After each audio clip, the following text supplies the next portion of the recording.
All right, thank you everyone for coming to the third talk in our series. As most of you know, this year marks the 50th anniversary of the Department of Archaeology and Anthropology. So we were thinking about various ways we could sort of celebrate this milestone. And after some discussion, we thought, well, what we really should be doing at 50 years is kind of reflecting on our past, the present, and where we're going to be going in the future. And part of this decided, well, maybe a good way to deal with some of these aspects is to have a series of lectures. Yeah, we thought about having a big party and a banquet and all that, and it's actually, to be honest, it's cheaper doing it this way.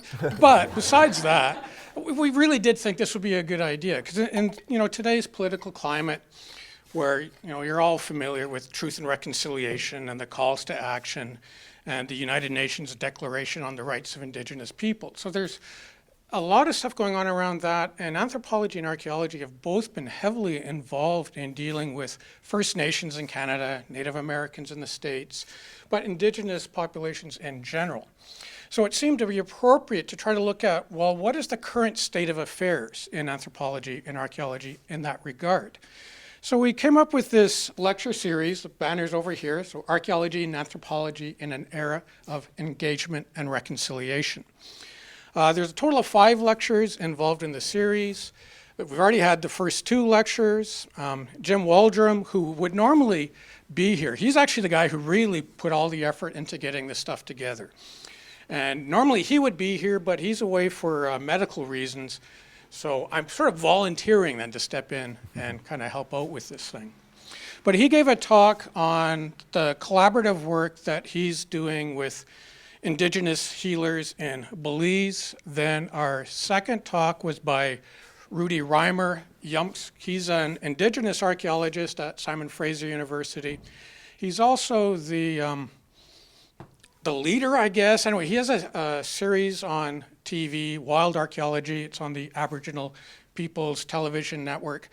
Excellent series. He travels Canada looking at archaeological sites. But the main thrust of that series is that looking at sites from an Indigenous perspective, which is something that hasn't happened before in Canada. And the archaeology that they're doing is really quite good as well, but definitely influenced by an Indigenous perspective. Next term in the new year, we have 2 more lectures coming up.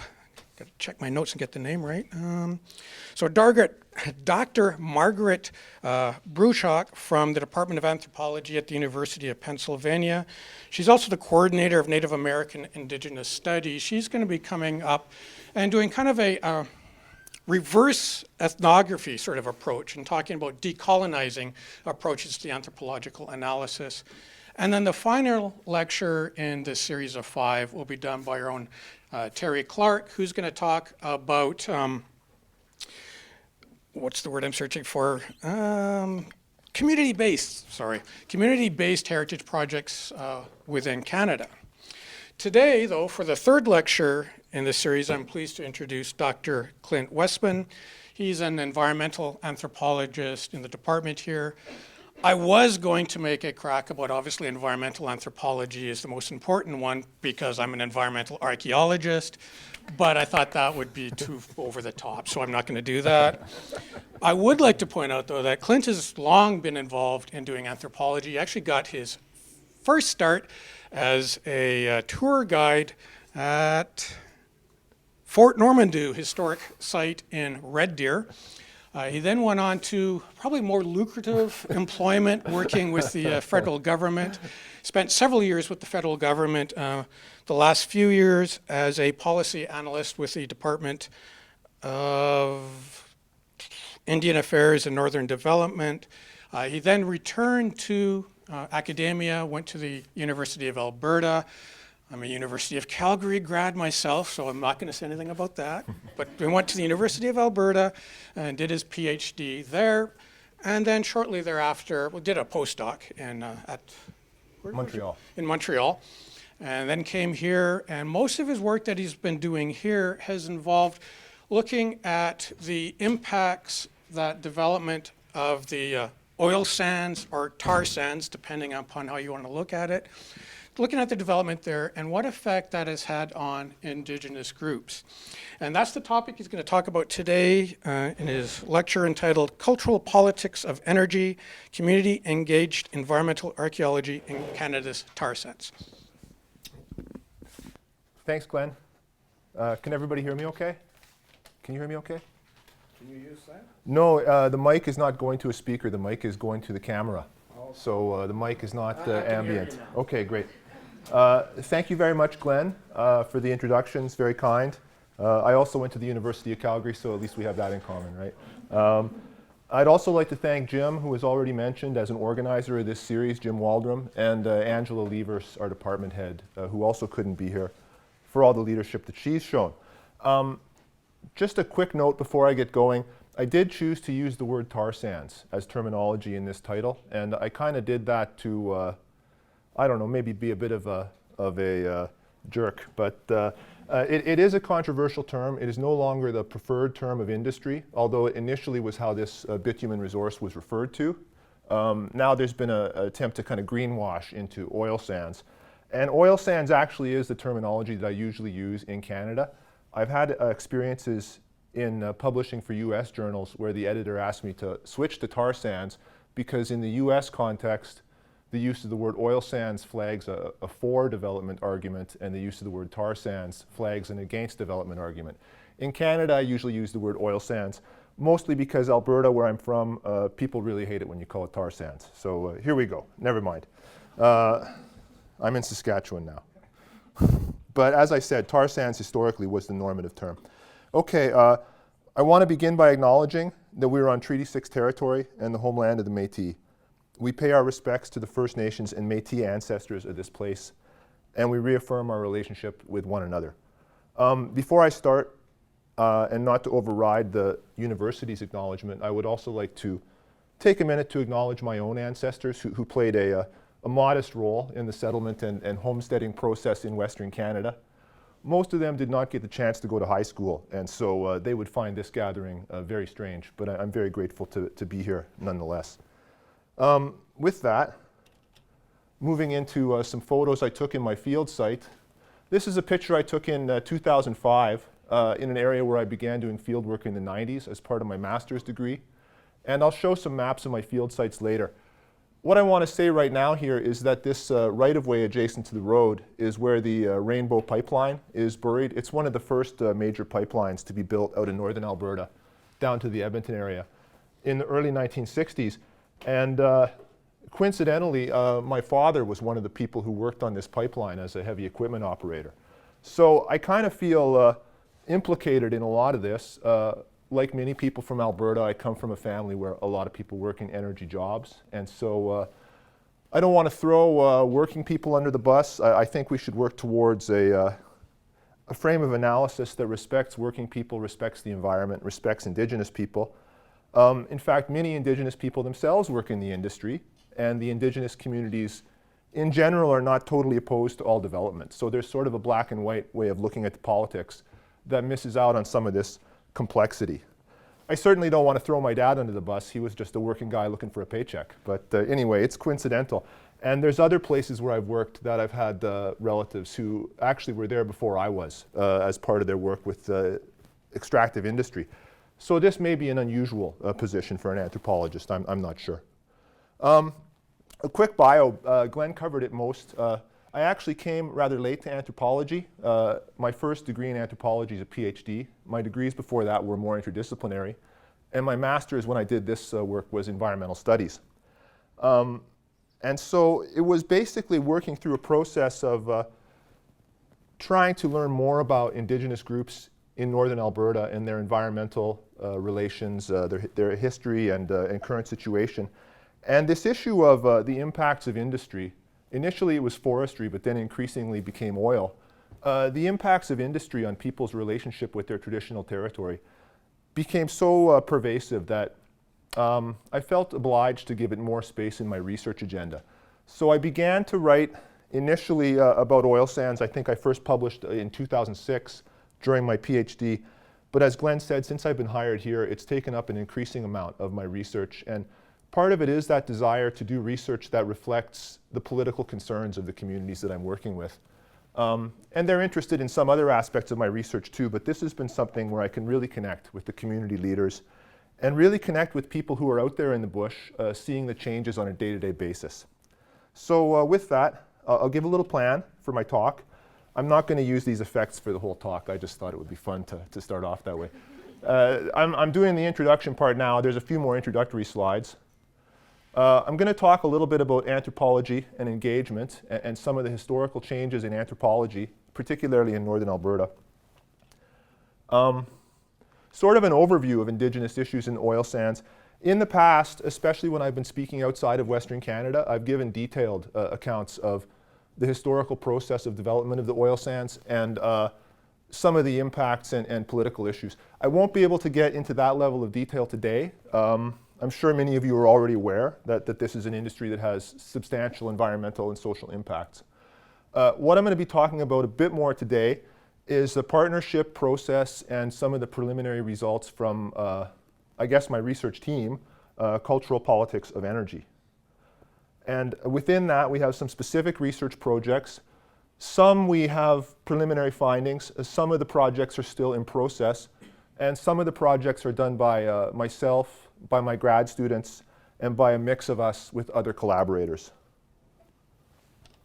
Okay. This is easier. Okay. So, and then I'll close with some research gaps and themes and future questions. There are a lot of gaps in the research, and I'll talk a little bit more about that, especially social science research. So with that, as I said, basically one of the methods I'm using is community engagement.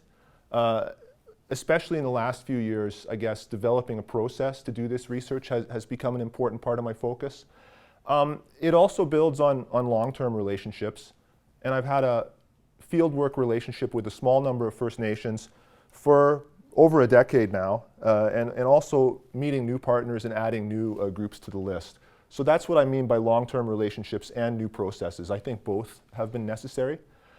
I'm sort of in a process of transitioning. I think anthropologists are often thought of as working solo. That's a classic model for ethnography.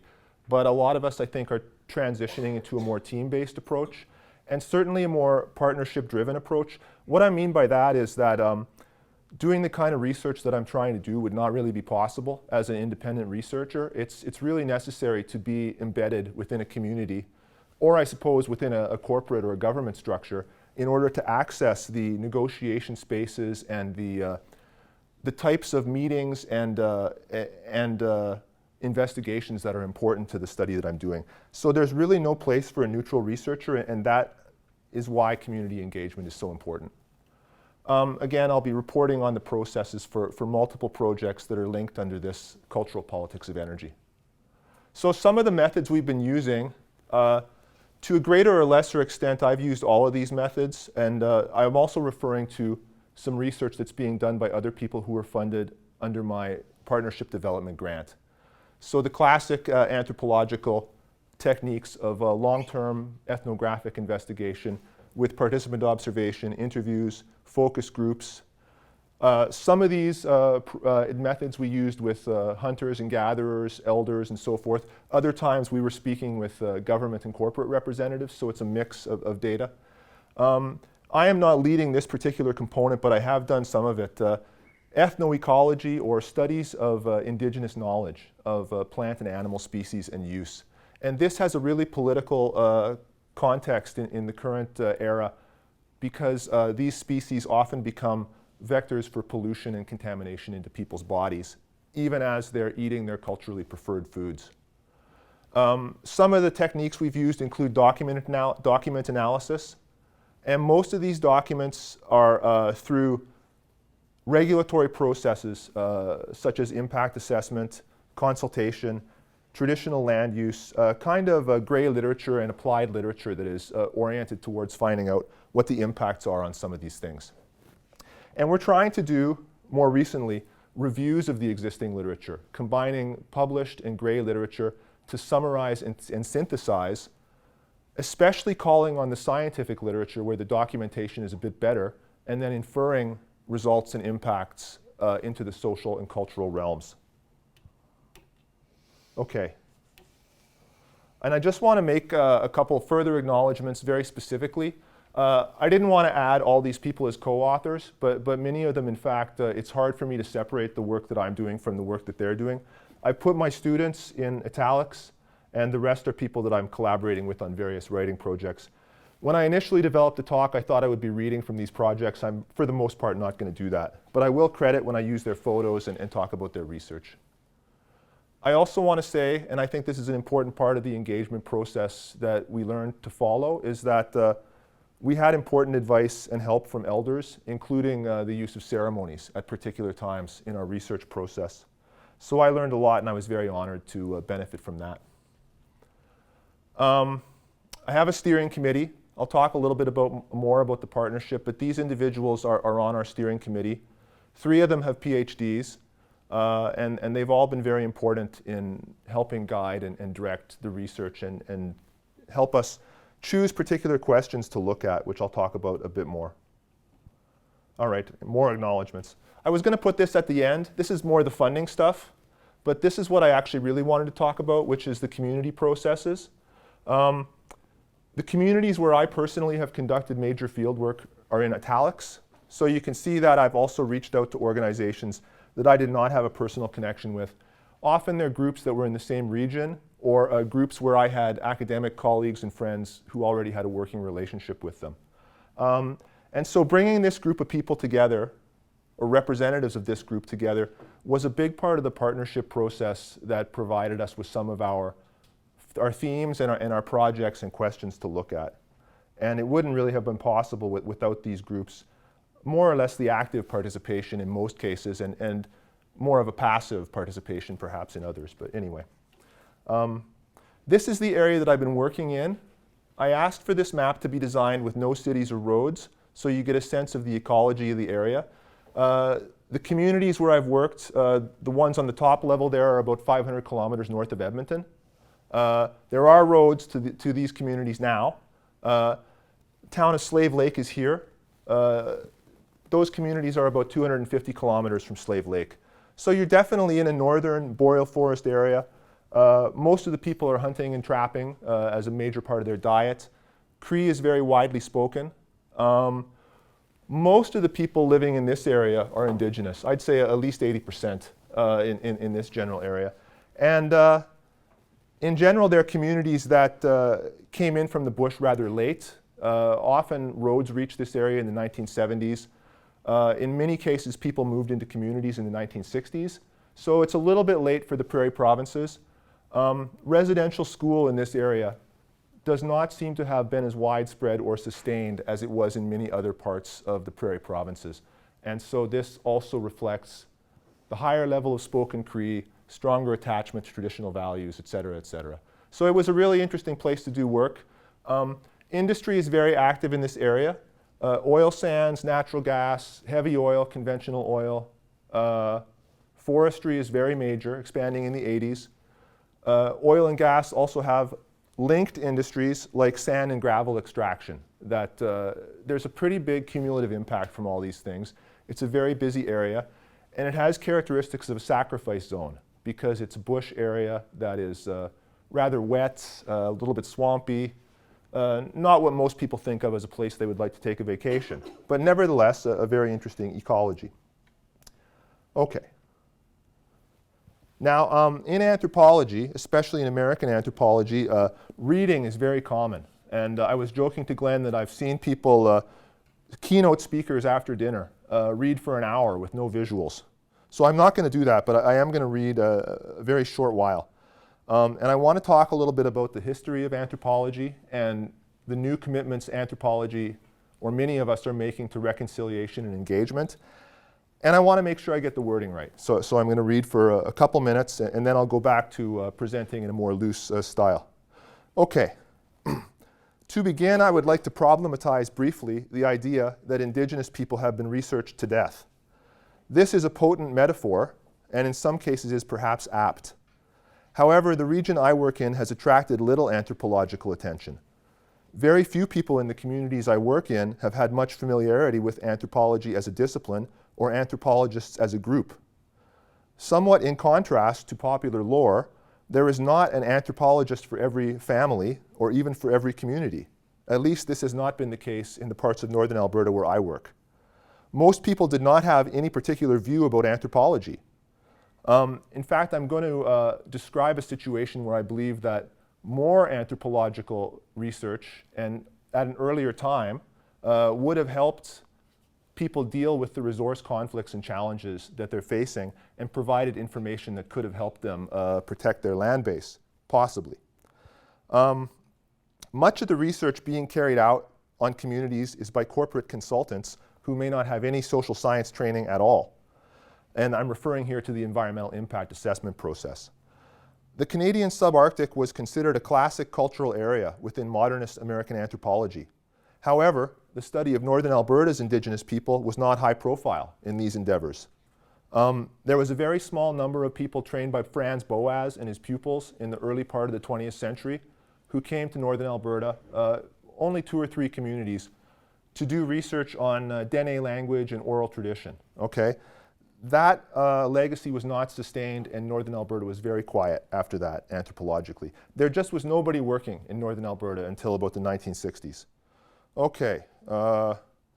In fact, I would say that between 1880 and 1960, which we could consider the golden age of modernist anthropology, most of the ethnographic and linguistic work in northern Alberta was being done by missionaries, not by anthropologists. In fact, this photo, in all likelihood, was taken by a missionary visiting Trout Lake. And so that sort of is where the intellectual tradition was done, and there's even Catholic journals devoted to this type of literature during the 20th century. Things improved somewhat with the establishment of anthropology departments in Alberta universities beginning in the late 1960s, but the flourishing of interest in northern Alberta topics was short-term and was mostly sustained within archaeology. Many early anthropological studies did not engage meaningfully with political dynamics or social change. In the 1960s, an anthropology MA student at Trout Lake made a film stating that the children of that generation would be the last children raised to sleep in camps in the bush. That has not really been the case. The changes in the communities have been significant, but people are still speaking Cree and living in Cree worlds. As anthropologist Marshall Solins has noted, modernity itself has been indigenized by colonized peoples. Indigenous people in northern Alberta now use the internet, travel internationally, and meet with environmentalists, church leaders, film stars, and rock and roll legends such as Neil Young in order to advance their cause. They also negotiate multi-million-dollar deals with governments and industry to find a foothold within the new neoliberal industrial landscapes. These cultural politics of energy are fascinating and understudied. Within ecological anthropology, studies of Indigenous people have at times prioritized cultural ecological data about the weight of people's food, plant taxonomy, or the use of certain technologies over pressing land rights and other political concerns of contemporaneous Indigenous communities. Beginning in the 1960s and accelerating since then, anthropologists have revolutionized the discipline. Indeed, we have benefited strongly from a series of internal debates and external critiques. Today, respect for informants and meaningful engagement are essential prerequisites for research in Indigenous communities. There is a sustained lack of environmental focus in northern Alberta.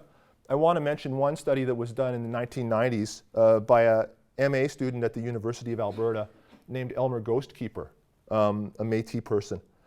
Trained as an anthropologist and using anthropological perspectives, Ghostkeeper presents a strong contrast between the values and practices of industry and Métis values and practices, particularly around themes such as spirituality and reciprocity. Anthropology is moving from doing research on and for Indigenous communities to prioritizing research with and by Indigenous people. I do not wish to present myself as the ultimate authority on community engagement, but I will describe my own approaches to reconciliation and community-based work. Engagement is critical as there is no space for a neutral observer in these politicized spaces. Reconciliation, for its part, touches upon themes of food sovereignty and environmental justice, as well as land rights and revenue sharing. In that respect, I am slightly more drawn to the model of reconciliation proposed by the Royal Commission on Aboriginal Peoples in the 1990s, which focused strongly on politics and land rights, perhaps a bit more than the recent TRC calls for action, but I'll leave that aside for the moment. Relationships are fundamental. I am grateful for the permissions I have received from families, communities, and individuals. I'll begin with the story of Joseph Cardinal, from a time when I was working as an applied anthropologist with the Woodland Cree First Nation during the early part of my PhD. Okay, this is more or less the man who got me into this business and the first kind of person who welcomed me into an Indigenous fieldwork opportunity. And I had known him for several years when we took this picture. Joseph here is inspecting an energy lease site on his trap line, and you can see that it has a fairly big impact. You know, probably a few acres that has been taken out of forest land. And this is in the middle of a very busy area. This tank complex is tied into lots of other drilling infrastructure and roads and so forth. And they kind of made a mess of this bush area. Joseph is here in a dual role. He happens to be the registered trapline owner for this particular area. But he also was working in his position as the lands manager for the First Nation itself. And so his job was to go and monitor a lot of these type of installations and, you know, look for leaks or find problems or whatever. But the day I traveled with him, he was going to his own trap line. And so it was very emotional. And many occasions for reflection. In the 1970s, he accessed the trap line by dog sled. And there's been a lot of changes since then. So I asked him what that was like, and he said, it's like a dream. So the change has been overwhelming. It's opened up this bush area. The ability of people to harvest moose and other animals has been affected. People are still hunting, but the ecology has been impacted. This particular photo is what they call a camp, a facility for workers to stay in a remote setting. And we were driving around, so Joseph said, we'll stop at the camp and have a coffee. And we went to the camp, and Joseph said, well, this is my trap line. He's a very modest and polite person, but it was very important to him to assert that jurisdiction. And I can't remember, but I'm pretty sure that it got him a free coffee. So at least that was worth something. That's really about all it will get you, though, because a trap line is considered to be a leaseholder with an interest in the surface of the land. And in Alberta, leasing out and alienating the subsurface takes precedence over most surface land uses. So you may get a bit of compensation for some of these things as a trapline holder, but you're really not in a position to block the development. You may be able to participate in a consultation, but no does not mean no. No will not stop the project. And I could have shown a lot of pictures of these type of impacts and trucks and stuff. But what I do want to do in a really quick way is just to go over some of the numbers behind the oil sands so you can get a sense that it's a growing extractive industry, okay, with a world-class footprint. I had to assemble some of these facts for a recent publication, and something that's happened to me recurrently on this is when I try and publish in international venues, people say, well, you know, it's only Canada, and things like this are happening everywhere, so who cares? And so I've had to kind of marshal a set of arguments that this is very much an internationally significant resource and a big resource play.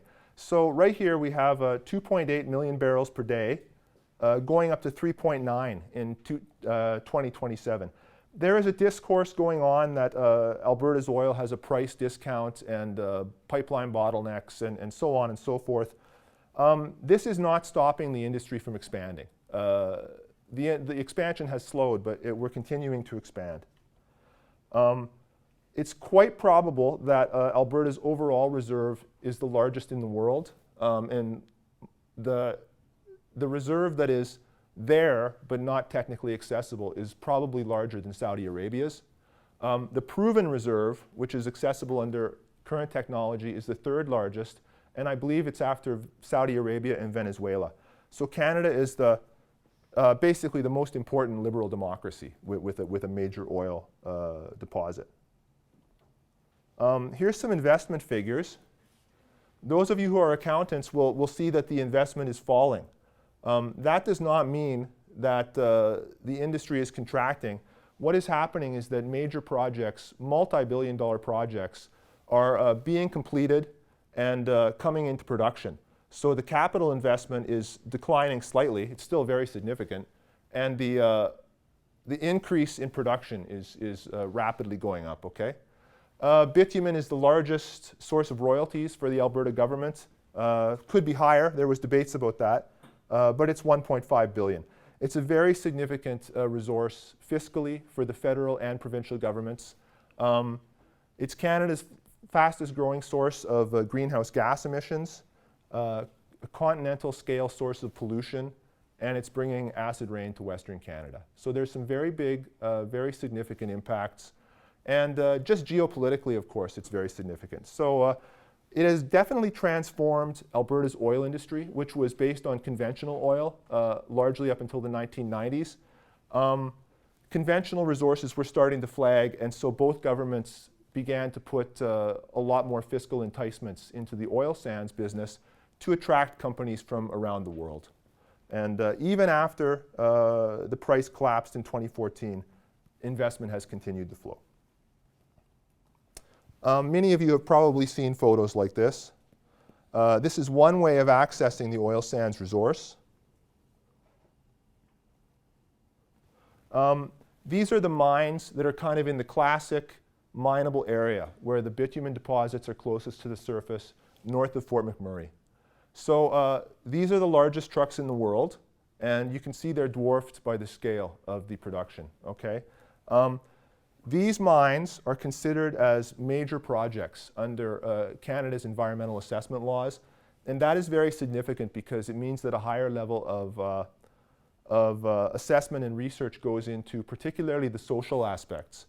The research is not being done in a good way, but it does create documents that we can then critique. In most cases, the consultants doing this research are hired by the corporations proposing the activity. And often it's hard to find out who is actually doing the research, but with a little bit of effort, we found that many of these people do not have social science training, okay? So there's a big problem. They're required to assess the impact on people's interest in land through hunting, trapping, gathering, spiritual uses, etc. And they're sending biologists, in many cases, out to do so. So it would be terrible if I was sent to do a biological study. I wouldn't be able to do it. And with all due respect, I feel the same way about these efforts. So it's very problematic, and that's one of the critiques that I've been making for a few years. I'm not going to talk much more about it now, but again, these major projects do produce documents, and the area that I'm working in does not have mines.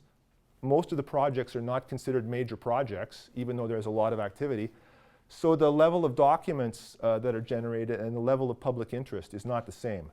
So there's big differences between the regions within these deposits based on the technologies and processes and the way the law deals with those. Here's kind of the flip side of the mining operations. Suncor got going as a independent corporation. In 1967, they began producing, and this was one of their first tailings ponds. And you can see how they've been building it up over time with berms, okay? This is the Athabasca River. And if you're saying to yourself, my goodness, the tailings pond is right on top of the river, you're absolutely right.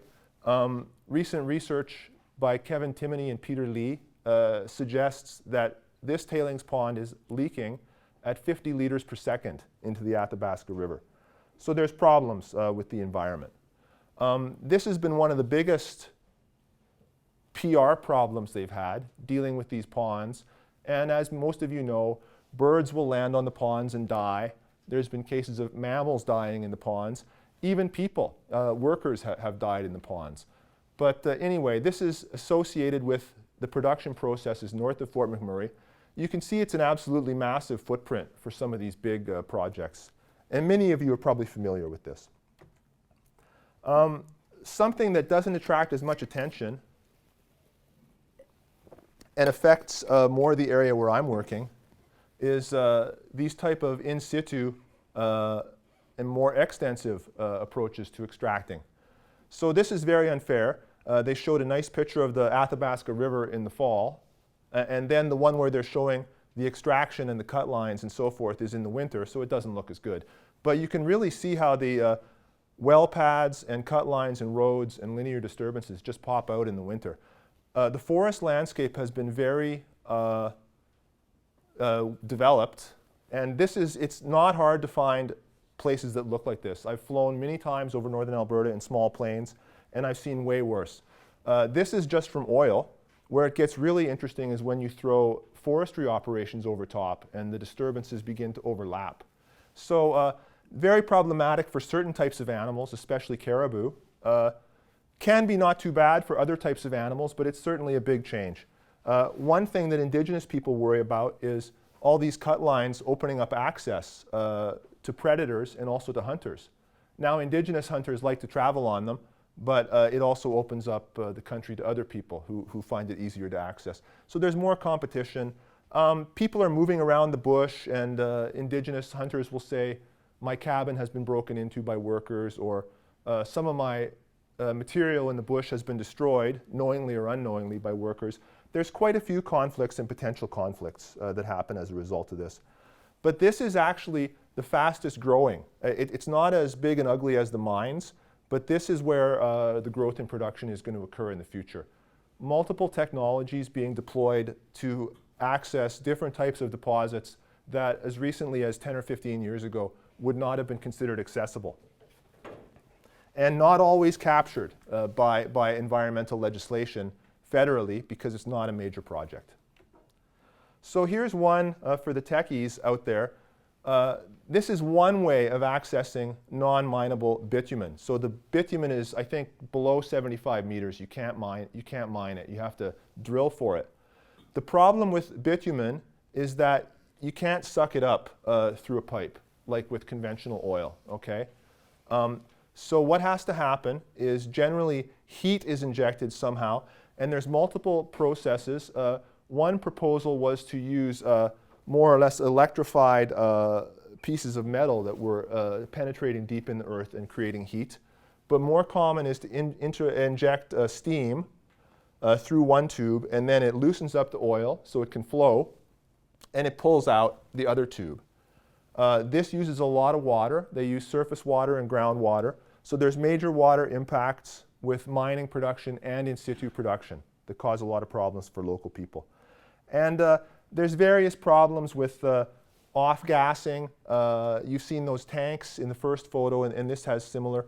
Often they have material that's brought to the surface that needs to sit for a while and let some gas off before it can be used. So it's kept at a high temperature, not boiling, in these open tanks, and toxic fumes are going into the ambient environment. And in some cases, operators have been forced to shut down their work because these fumes began to cause problems for human and animal health. But that's been a tough one for people to prove in the area. Okay, moving on a little bit. This is sort of all by way of background about what the industry does and how it sort of looks. You can see it's in the Treaty 8 area. Métis people also have rights here. The oil sands do go into Saskatchewan. However, except for around Lloydminster, there's been no deposits in Saskatchewan that have actually been developed. So one of the most important things about Treaty 8 is that it gave people rights to hunt and trap over the land base. And so a little bit of text for you. It's written in a kind of 1899 legalese. Her Majesty the Queen agrees with the said Indians that they shall have right to pursue their usual vocations of hunting, trapping, and fishing throughout the tract surrendered. And then it gets complicated. Subject to such regulations as may from time to time be made by the government.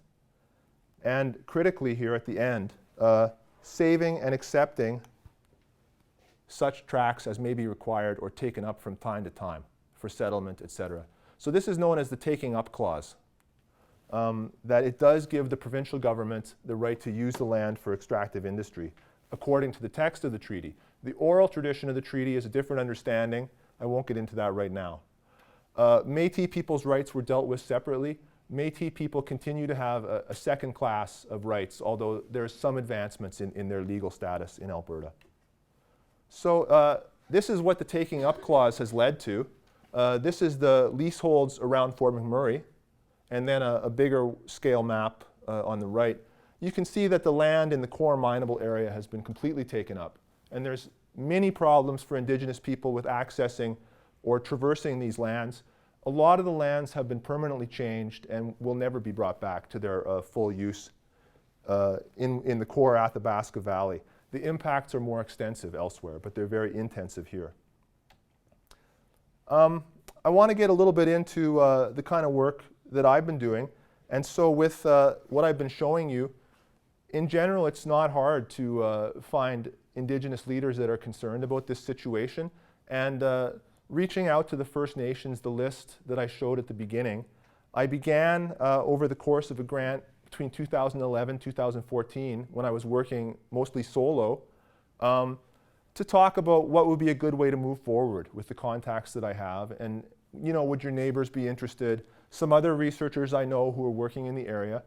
Over time, we began to have an idea to get together. In 2015, I received a partnership development grant that enabled me to bring a group of people together. And these photos are from a meeting we had in Athabasca in 2016 to set the agenda, okay? We did a lot of talking. To be honest, at the end of this meeting, it was a 2-day meeting, I wasn't sure it was a real success because I didn't have a signed piece of paper that said I had engaged partners. But in the end, people felt, I think, that they had been heard and respected, and we had a lot of good suggestions for how to proceed with research projects. Elder Mike Beaver is an elder I worked with in different contexts, and he provided a lot of particular leadership. There were other elders present too that made a real difference. Not all the people who were present at the meeting wanted to participate in a ceremony led by elders because many people were evangelical Christians. And so this created not a stumbling block, but a challenge that I was familiar with and I was prepared to deal with. But it's something that people should be aware of, that a lot of these kind of ceremony and giving tobacco sort of protocols work really well with certain people, but not with others. So it's really necessary to be flexible with that kind of thing. Anyway, we had a 2-day meeting, and we identified a lot of priorities for research. The one that we moved forward with the most was when somebody said, you should just start by looking at all the research that's already been done and is sitting on the shelf. And she meant sitting on the shelf in the band office, because there's been a lot of studies unpublished for the most part, and we needed to summarize those. So I'm going to talk about that a bit more. So that became one of the main focuses, to do this knowledge synthesis or a meta report. And then people were also supportive of having grad students and other junior researchers come to their communities. So this has been a 3 or 4 year grant. It's winding down now. We didn't change the world, but I think we've set some good things in place. And a lot of what I'm going to talk about from now on is things we're moving forward on in the future and hoping for out of the partnership. So some of the projects that I've been involved in, and a big entry point for me into this whole thing was my interest in subsistence hunting and fishing and gathering, as well as relationships that people have with animals in the spiritual and symbolic realm, okay? So you can see that people are active in many ways on the land. Elevating antlers is kind of neat because it makes sense in a Euro-Canadian realm, but it also has a deep spiritual meaning in the Cree realm. So it's one of those kind of symbols that goes both ways.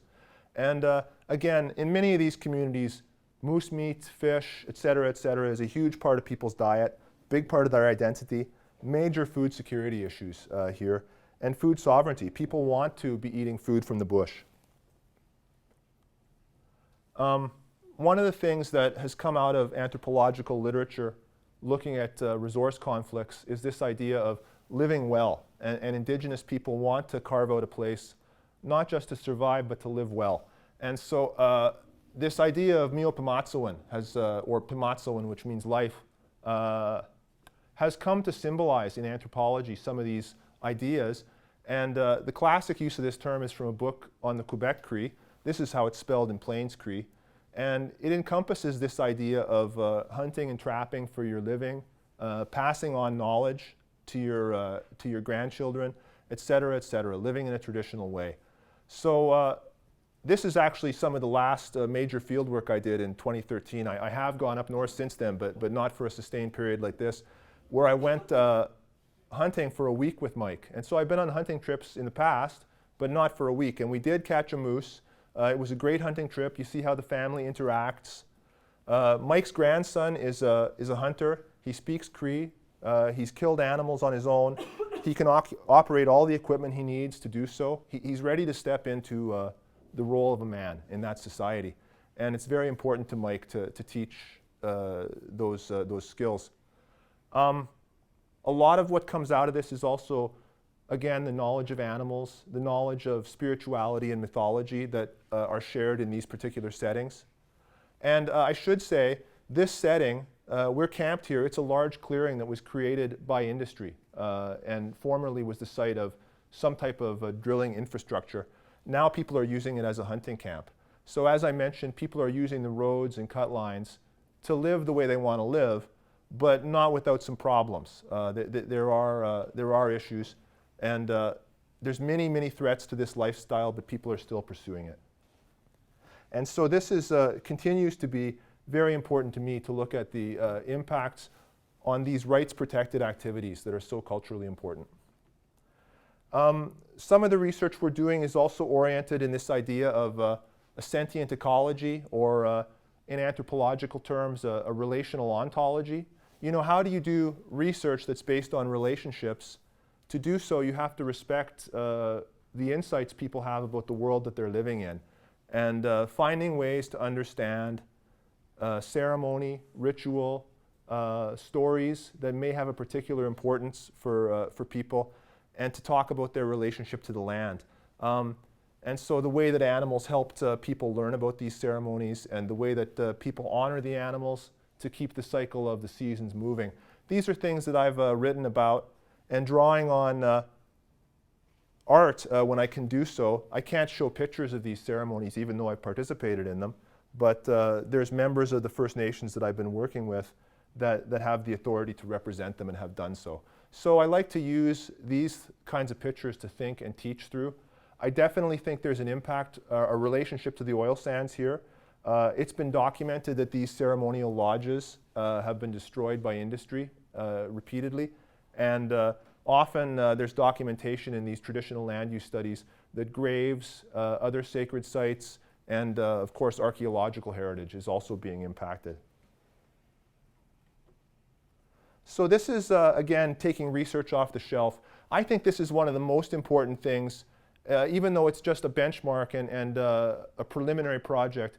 We brought together a wide range of information based on over 400 sources, working with Dr. Tara Jolly, who did most of the work. And it enabled us to make some pretty authoritative, I think, comments. We're trying to get a version of this published in a sustainability science journal, because I think given the number of sources we looked at, we've been able to provide a comprehensive view that nobody else has as yet. So just a couple of quotes. Social science research is severely constrained relative to natural science literature. The natural science literature is not doing great either, but it's way better, especially in the last decade. The monitoring has improved. We identify research gaps and needs, including the need for more community-engaged social science that reflects the lived experiences of Indigenous communities. So often the research that's being done is a box ticking. It doesn't reflect lived experience. People are just trying to document that they had a meeting and that someone was consulted. So we need more Indigenous and ethnographic methodologies and participatory action research to understand how communities are responding to the changes they're facing. Here's one that we took some time to think about the wording for. The most vulnerable individuals and communities face worrying health risks and evident pollution, including noxious odors. Noxious odors are widespread throughout this area, while also losing access to special places and preferred sources of food and water, entailing loss of cultural, spiritual, and family recreation. One thing that comes up again and again in the people I've talked to and the documents I've seen is a mourning that they will not be able to teach their grandchildren the skills that they have learned. That even if they could teach it, there'd be nowhere for the kids to go. Maybe there'll be no moose left in the area. So these are very concerning things for the people that I work with. that have been documented many times through regulatory processes but have never succeeded in stopping a project. And so here's the kicker, I think. All of these factors support the use of environmental racism as an analytical framework, closely related to environmental justice. This does not mean that Canada is racist. It does not mean the people working up there are necessarily racist, although many are. It means that structurally the outcome is one that predictably disfavors Indigenous people, okay? That we know that these environmental harms accrue disproportionately to people of color, all right? And that includes Indigenous people. Just a couple more little tidbits from our study. Looking more not at the impacts but the processes. Indigenous communities feel resigned to project approval. Well, there's never been one that's turned down. Why wouldn't they feel resigned? Further loss of their subsistence land base. Many communities use a variety of strategies for and against. There's many communities that are litigating on the one hand, negotiating a land claim in the middle, and taking a deal with the company over here. So people are trying to get the pragmatic gains they can from a situation that they know is stacked against them. More must be done to square doctrines of social license and corporate social responsibility with those of duty to consult and free, prior, and informed consent. So there's a space in here that currently free, prior, and informed consent is not occurring. The consultations are not being done in the right way. Due to the rapid pace of development over the last 20 years, and the industry has expanded exceptionally in the last 20 years, there are emergent issues that cannot be readily synthesized without improved research. There's a need for broad-based research way, way beyond what I can lead. And so the provincial government and the federal government have been asleep at the switch, and the expansion of this industry, particularly in Alberta, coincided with the advancement of neoliberal politics that resulted in the retraction of planning, environmental regulation, and many other government functions that could have ameliorated some of these risks, but that was not done. Just a few things that we're looking at now, something I got coming out. I talked about the tailings ponds. The strategy for reclaiming the tailings ponds and the mine pits themselves is to turn them all into lakes. This has been done with other mines, but never with an oil sands mine. And so I believe the proposal currently approved is for at least 30 lakes, totaling over 100 square kilometers. So it's a big landscape transformation. These lakes will not be able to subsist on their own. They need long-term mitigation, okay? So it's the creation of a new mitigation landscape. The lakes will be linked into existing watersheds, but there'll also be purification processes ongoing perpetually. The idea is to replace fish habitat that is being wiped out by the developments, and the idea is that people are going to be able to fish in these lakes. I personally think that's very speculative, and so I'm skeptical about that.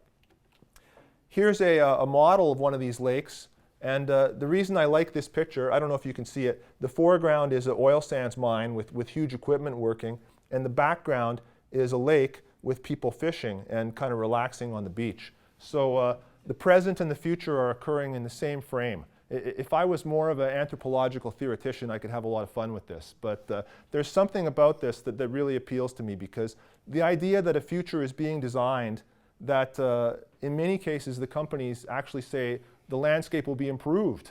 That's what they're pushing, okay? I think most people can agree that a potentially toxic lake is not an improvement on the landscape. Okay.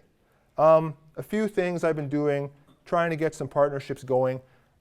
It came to mind that there was a number of PhD students internationally doing research in the oil sands, so I began to sponsor panels. We put together a couple of panels at anthropology conferences strictly on the oil sands, and I believe they're the first in the world. So we had 3, I guess, at international panels with Canadian, US, and Cuban groups present. And I think this is one way of advancing the research and putting a marker down that this is an under-researched area. We have a book project coming out, edited by myself and a couple of others. This is a working title. The book is unique because it's the only book on the oil sands that focuses on Indigenous issues. It's ethnographic work. Most of the people are PhD students, postdocs, or recent grads. So it's new ethnographic research that's just been done. I'm quite excited about it. We submitted it a few weeks ago. So that's one thing we're doing. Again, just to create a sense that something is happening here, that anthropology is engaging with this issue in some way. Some of the work my students have done, Jennifer Gerbrandt in 2013 was in one sense fortunate. I think it was really cool to have the opportunity to investigate this spill that occurred while she was doing field work. It was not an oil spill. It was a spill of contaminated water that had been put down a hole to pressurize the oil deposit. Then the water was pumped back up, and it's all full of hydrocarbons and other stuff.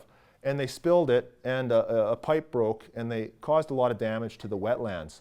Jennifer was working with a team of First Nation monitors, and they were all female.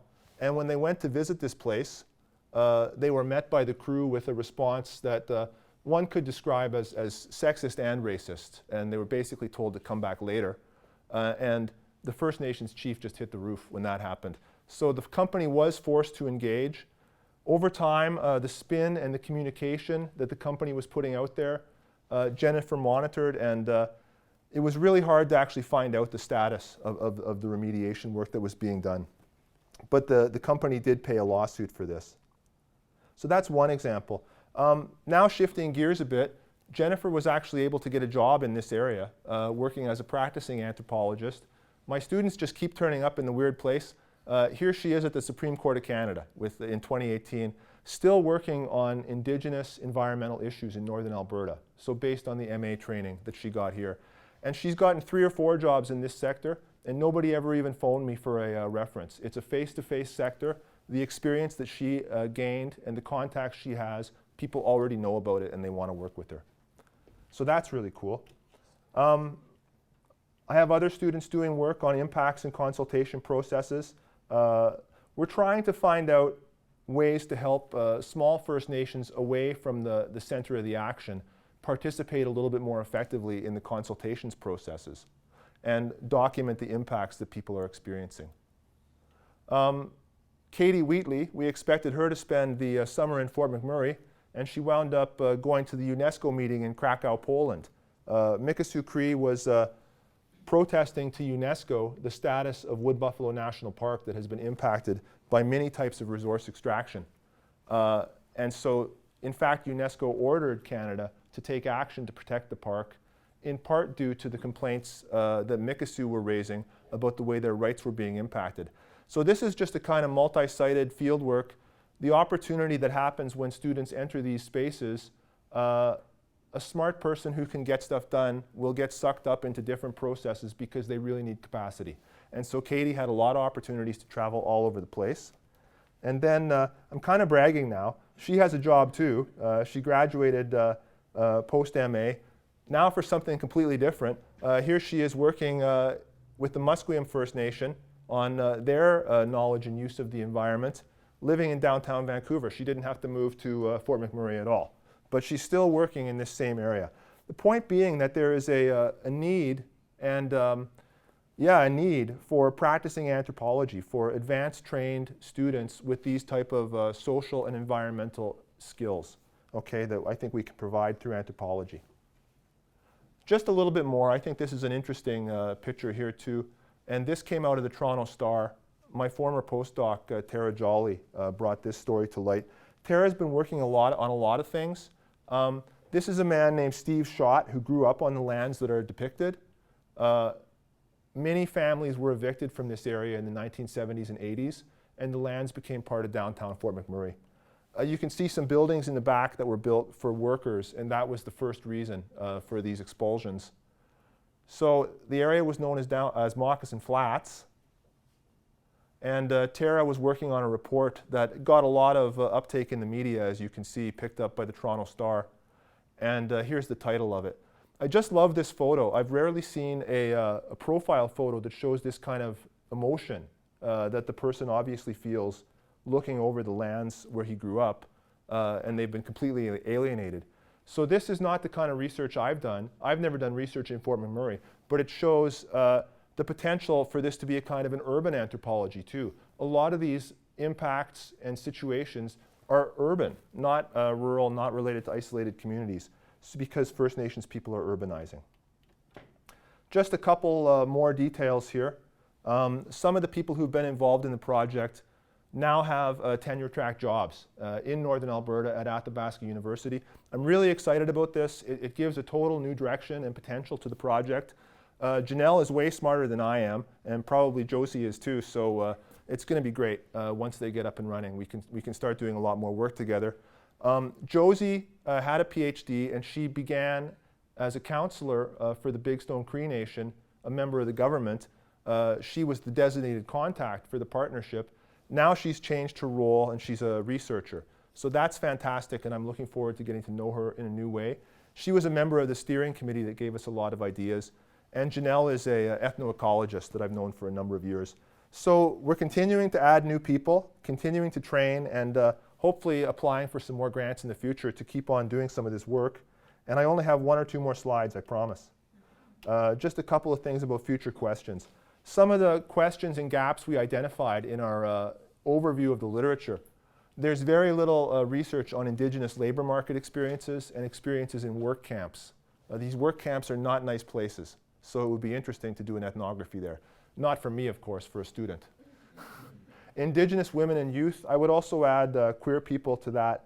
There's a need for investigations into the impacts on these groups, including violence, sex work, and things of that nature. We need more detailed information on impacts and benefits, and that's especially the case for Métis communities and communities outside of the Fort McMurray area. There's a few kind of poster child First Nations that get a lot of the attention. We need more research outside of that area.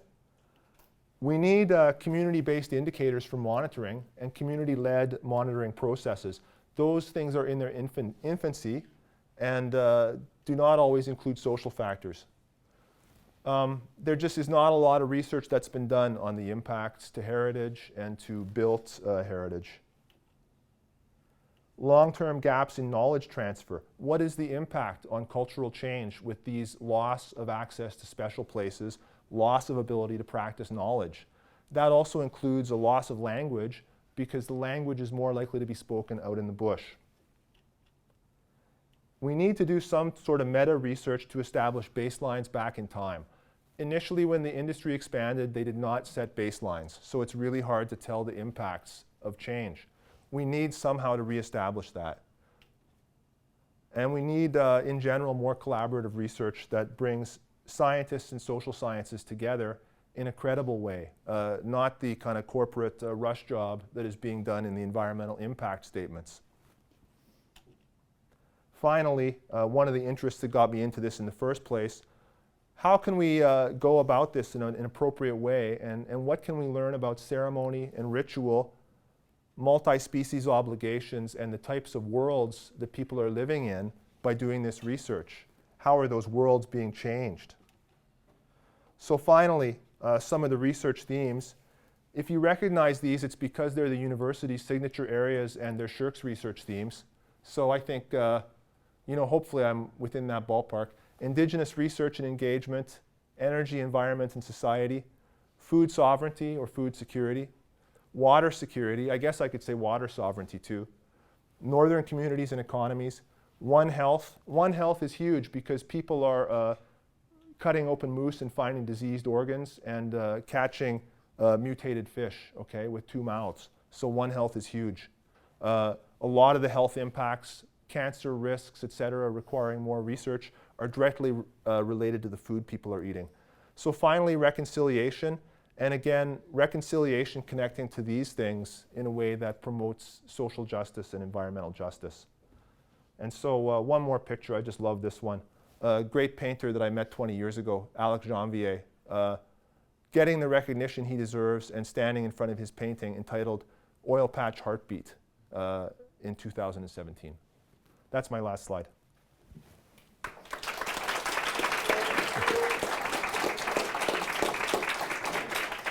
I didn't think I would go for an hour. Yeah, I'll just take some questions.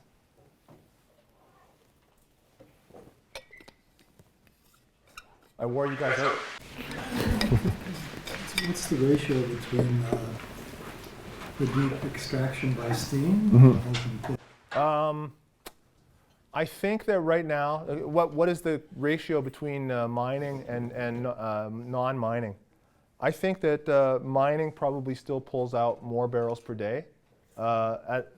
Probably early in this century, mining eclipsed conventional oil, and these in situ extractions are growing, but in their impacts they resemble conventional oil more. They're growing, but the mining projects are very large, and so it'll take a long time for the growth in the in situ sector to make that number one. Is there enough water to do that? Yeah, good question. I mean, one of the key things is that the flow of the major rivers is impacted by climate change, and so the water quantity is a huge question. It's affecting navigability. Groundwater, problems with lakes, it's one of the big questions. Yeah. And how much more expensive is the steam extraction? I think the steam extraction, yeah, that's a really good question. Per barrel, mining is probably cheaper. I would expect. I guess that's, you know, but the whole thing is an extreme kind of extraction where 20 years ago the technologies and the costs would not have been acceptable to industry. So it's all within a margin of pretty expensive and pretty complex, but they're being pushed towards it by the need to maintain growth in oil production, I guess. And what are the near-term risks of that going on the border to Saskatchewan? I think they were higher when the price was $100 a barrel. There was a proposal, I believe it got approval. But anyway, the company retracted when the price began to decline. It seems declining, right? Yeah, yes. So I don't think you'll see anything in Saskatchewan for a few more years. There has been some studies that have been done on what the impact would be in Saskatchewan, but. Elaine. I was absolutely astounded by how many gallons per day of oil is extracted in northern Alberta. That blows me away. And then you mentioned very briefly Saskatchewan, and you mentioned some horrendous numbers that Alberta, I guess, generates from the sale of oil. I'm presuming Saskatchewan doesn't have similar numbers, but still has maybe billions of dollars are generated by our own mining sector. And yeah, I'm not sure. And I tried to Google it, but you were talking too quickly. So my question is, with the evidence and the findings you have in northern Alberta, can those ultimately down the road be extrapolated to Saskatchewan? Yes, I think so. I'm not sure whether oil would be number one in Saskatchewan. Potash or even gold or uranium might be higher. I really don't know for royalties. But yes, I think the Indigenous communities in northwestern Saskatchewan are very interested in trying to learn what they can about the impacts and develop in a smart way. Maybe the context here is politically different enough, or there's already been lessons learned that will allow that. So it is a chance for a fresh start. One thing that is happening is acid rain going from Alberta into Saskatchewan. So that's a first for Western Canada. We didn't used to have acid rain. Yes? This is a question about something you mentioned briefly, but it really struck me as quite critical. And you mentioned early in the presentation that when you submit things for publication, you often get a response that it's only Canada, and to somehow make it broader. And what is going on in terms of global politics of energy that leads to that response? Why is it that this in and of itself, especially given the magnitude that you've outlined here, is not sufficient to make that case? I think one part is when this all got going, the second wave of oil sands beginning about 1998, the US was not a net energy producer at that time. So that's been a transition that has occurred in the US economy. And Americans are now, pretty interested about the impacts occurring in their own country. But I think that may be one factor that, Canada used to be the number one supplier of the US, and now the US is the number one supplier of the US, although the US still imports and exports. But that might be one factor. I think there's a perennial problem in social science of not caring about Canada. I always thought it was weird that anthropologists, there would be a country that was too boring to do research in, right? But I think it's just making the connection that it is global. And in one way, I welcome those comments because it gets me out of my own backyard. And it's easy to show that it's a global industry, right? Maybe the change of things.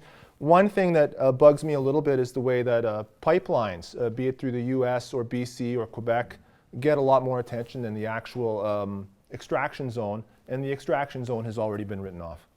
So, any other questions? Margaret? What options are there for the Indigenous and Métis youth if they want to become involved in these kinds of, the environmental concerns, the political engagement? How are they gaining that experience? Well, in fairness, I guess I'll answer first the question I thought you were going to ask, which is, can they get involved in industry? And in many cases, there's very good pathways to, pretty good paying jobs for men and women. Some of these companies do hire a lot of Indigenous people and have contracts and relationships. There's another side of people, working on environmental or social consulting, working in the band office, responding to these type of proposals. That's certainly a career path that is being developed. So Indigenous people are working, I guess they're approaching it in one sense, there's an opportunity to become bureaucrats, for better or for worse. But also there's many people I should have mentioned. A number of particularly female Indigenous activists have gotten a lot of recognition over the last few years for the work they've been doing either on their own or with organizations. So that has been a way for some people to really claim a space of power, I guess. They haven't been able to change things, much, but at least they're active for sure. It's very difficult to get the government to reverse its stance. Even the change of parties didn't change much because the province is very dependent on the fiscal wealth of oil. So, sorry, I got off track of your question there. There are a lot of opportunities for people to get involved, but there's also a lot of people who don't feel they have any voice, or they've already been asked what they felt and said, I don't like it, and then 2 years later someone comes and asks them again how they feel about it, and say, I already told you I don't like it. Some people like it, some people want to work in industry, so I think there's a lot of reactions. Michael. So, I just want to say that I think some people conceptualize the fight on the oil pipelines as one way of slowing down the development of the mining side. Yes. And they are connected. But I wanted to ask you a question. I can see about 50 ways sociology students could connect with us research and be, economic anthropologists or cultural anthropologists, with a little bit of fine tuning, they could probably learn the ropes. And they also already do ethnographic research. So I'm very excited to see the possibilities for collaboration. But I'm wondering if you're also able to get any kind of collaboration. I constantly get invitations, or frequently get invitations from the mining sector, or the uranium sector, or some other industrial. They need, at a late stage of their application, a sociologist to add to the mix. To sort of, they already know what they're doing, but they need your name on it. So I'm wondering, are you getting any buy-in from our, you mentioned One Health, or from our water people, or from our food-related people, or anybody on campus that isn't an anthropologist? Well, I've had a couple, I guess 3 grants, and 2 of them were totally on my own, and 1 was more partnership-based. The university and college did give me money in the end, so that was great. One of the things the university suggested, I can't remember who it was that I should be trying to find a corporation as a partner. To me, that's not tasteful. I'm, given my position, I'm not required to work with corporations, right? Many of my friends who are consultants are, but for me, it's just easier not to. I think there's lots that corporations can contribute. Yes, I think there's a potential to work with lots of people on campus and off. What I wanted to do with this process was to get a bit of a partnership and strengthen some relations in place so that then we could add something to it and find out what people wanted before bringing in a toxicologist or whatever. But yeah, I think there's a lot of opportunity to collaborate with your students, other people on campus for sure. Sure. Just the ballpark split between American investment and Canadian-based investment in the Tilson. Gee, Canadian versus international investment. There was a shakedown since 2014, and now there's a higher proportion of Canadian investment. I think the biggest company now is CNRL, but I'm not exactly sure. It was more international. Some of the international companies pulled out, especially the European companies, and probably environmental pressure was a factor there. Yeah. Do you have just a ballpark figure of the split? No, I really don't. I'm afraid not. But it's increased. Shell sold a lot of their multi-billion-dollar assets to CNRL, and Shell was a really big player. So, Just to see which is more sensitive to indigenous concerns. yeah, good question. I think a lot of people have tried to do best practices. I think some of the companies are trying, especially the major companies. They're more attuned with the PR needs of the situation. Some of the minor companies in the in situ zone don't have such a great track record. Is there still the big issue with the traditional oil wells and leaving behind orphan wells? Yes. Yeah, there's orphan wells all over the place. They're still dealing with the legacy of conventional oil in the 70s, and then this other new extraction is also occurring.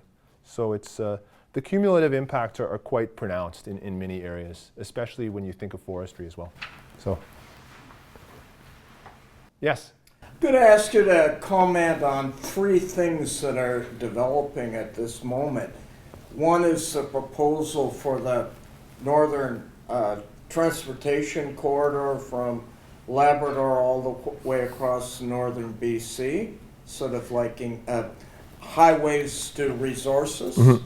You know, partly tied into northern Ontario and the Ring of Fire and the metals, but it will also open up, you know, northern Saskatchewan and then more into the tar sands.